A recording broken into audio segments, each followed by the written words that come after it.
Всем привет! Многие считают, что китайские автомобили не захватили наш рынок, а получили его в подарок. Им разрешена продажа машин любых марок и качества, но не дешевле, чем у АвтоВАЗа. На практике доля китайских автомобилей значительно выросла по сравнению с предыдущими годами. Под влиянием отчаяния люди толпами выстраиваются в автосалонах, готовые выложить миллионы за любой зарубежный автомобиль. И тут им предлагают насыщенные по всем параметрам машины, с современными экранами, помощниками и электроникой. Фактически китайским брендам не пришлось активно захватывать рынок. Они дорогие, но конкурентов все равно нет. Иностранные марки хорошего качества обходятся гораздо дороже, при этом предлагая более скромные возможности. Что касается АвтоВАЗа с его ладами, они продолжают терять позиции. Например, Веста, которая могла бы стать бестселлером, продолжает сталкиваться с проблемами, а новая автоматическая коробка передач для нее поставляется китайским производителям. Это, естественно, не внушает доверия. Зачем тогда покупать Весту за миллионы, когда есть китайские альтернативы? Вопрос качества технической составляющей остается одним из наиболее проблемных и важных, особенно когда речь идет об автомобилях из Китая. Даже у устоявшихся на рынке марок, таких как Haval, Chery и Geely, есть свои недочеты. На дистанции важно знать, какой ресурс у двигателя и коробок передач, но особое внимание привлекает вторичный рынок, который всегда был активнее рынка новых автомобилей. Интересно, как китайские автомобили проявят себя через 3-5 лет на вторичном рынке,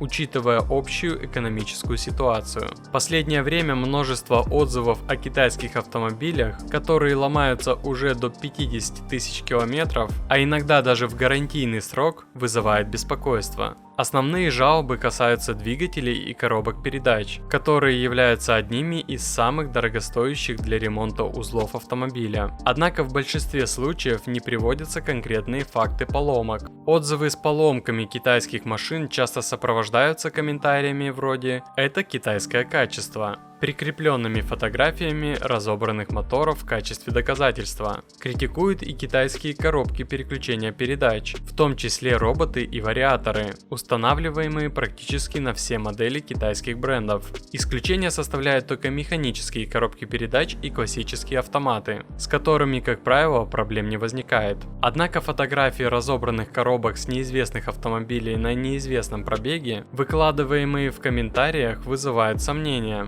Все это выглядит больше как оплаченные вбросы. Я не защищаю конкретных производителей, но случаи таких поломок далеки от исключений. Да, поломки бывают, но зачастую они решаются у дилеров, у которых были приобретены автомобили по гарантии. Хотя случаи недовольства китайским ширпотребом не так уж и редки, обобщать их как показатель всего качества китайских автомобилей не стоит, пока не пройдет несколько лет и не появится конкретная статистика поломок и неисправностей.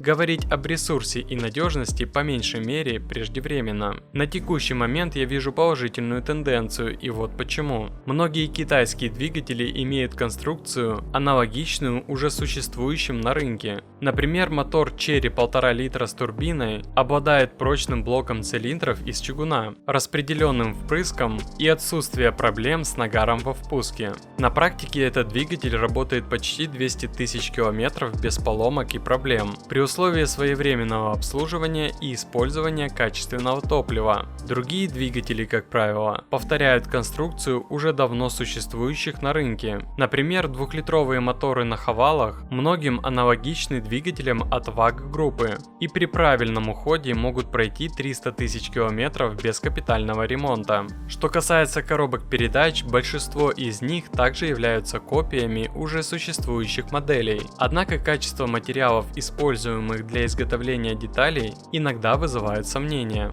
Например, подшипники в китайских коробках передач часто выходят из строя раньше, чем сама коробка. Это связано с низким качеством материалов, используемых в производстве. Изначально 200-250 тысяч километров казались неплохим запасом надежности для современного автомобиля. Сейчас многие марки и модели, включая корейцев, европейцев и другие, имеют ровно такой же ресурс. Однако у китайских китайских автомобилей есть одна отличительная черта – качество изготовления. Несмотря на копирование современных технологий у успешных производителей, качество китайских автомобилей все еще оставляет желать лучшего. Это связано с тем, что наши условия эксплуатации и культура обслуживания автомобилей отличается от китайских. Многие предпочитают экономить на заправке и масле, выбирая сервисы, где ремонтировали свои предыдущие автомобили. Это влияет на долговечность китайских автомобилей. Если раньше проблема заключалась в плохом качестве металла, который склонен к коррозии, то сейчас проблема в технической составляющей.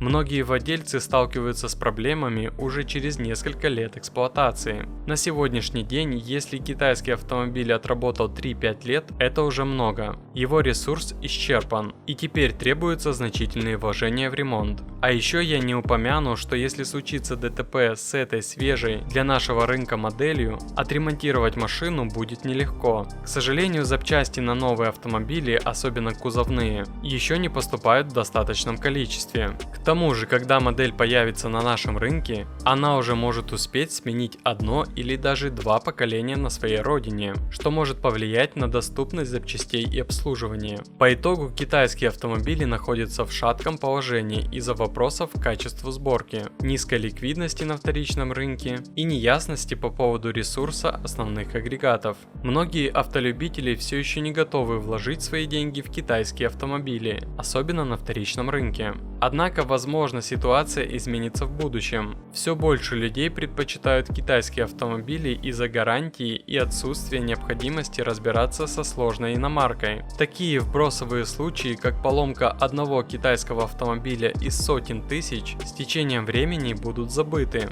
Сейчас автолюбитель выбирает между надежностью и новыми технологиями, и этот выбор всегда будет актуален. Например, я как владелец старого автомобиля из эпохи инженеров предпочитаю простой и надежный мотор, но признаю, что современные технологии также имеют свои преимущества. Эта борьба между приверженцами классики и сторонниками новых технологий присуща всем автолюбителям. Я считаю, что каждый должен выбрать то, что подходит именно ему, учитывая свои потребности и предпочтения. Таким образом, хотя вопросы качества и надежности китайских автомобилей остаются, многие люди уже сейчас выбирают их вместо более известных марок. С развитием технологий и улучшением качества производства ситуация, вероятно, изменится, и китайские автомобили станут более привлекательными для широкой аудитории.